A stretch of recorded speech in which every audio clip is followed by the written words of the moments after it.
Outmates,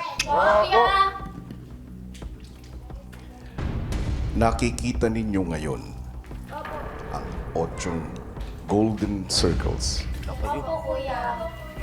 Pagmasdan ninyong mabuti ang mga ito dahil may kinalaman ito sa pananatili ninyo sa aking bahay.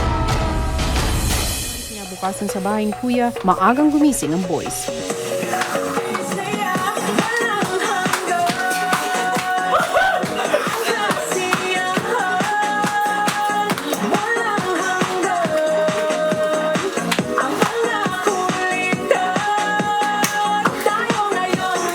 Habang nagkakasiyahan ng boys, paglabas ng girls sa kwarto,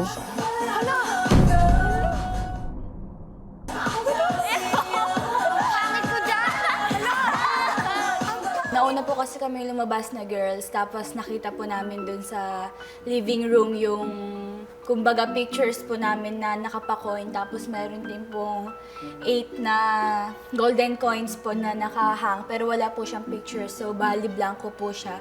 Bumungad po sa amin pagkagising po namin, Kuya. Oh, ang ganda niyan! Ang ganda niyan! ilang sandali pa lumabas na rin sa kwarto ang boys.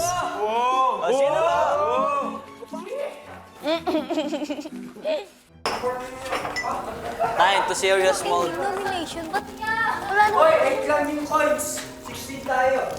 Maya-maya pa habang abala ang lahat, isang mahalagang anunsyo ang narinig ng housemates mula kay Kuya.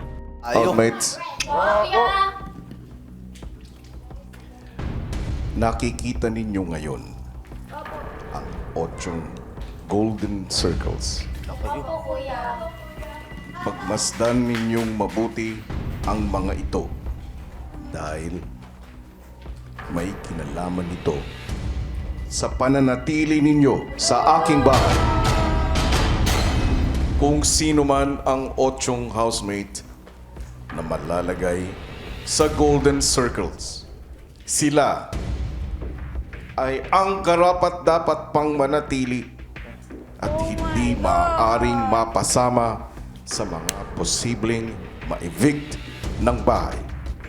At para malaman kung sino ang mga housemates na malalagay dito, magkakaroon ng mga Golden Circle Challenges na ang mga magwawagi ay makapaglalagay ng kanilang mga litrato dyan sa Golden Circles.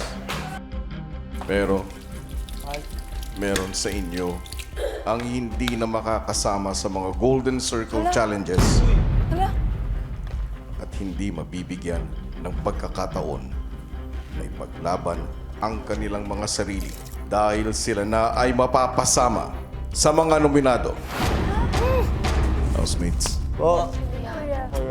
umanda na kayo dahil sa puntong ito magaganap na ang inyong nominasyon.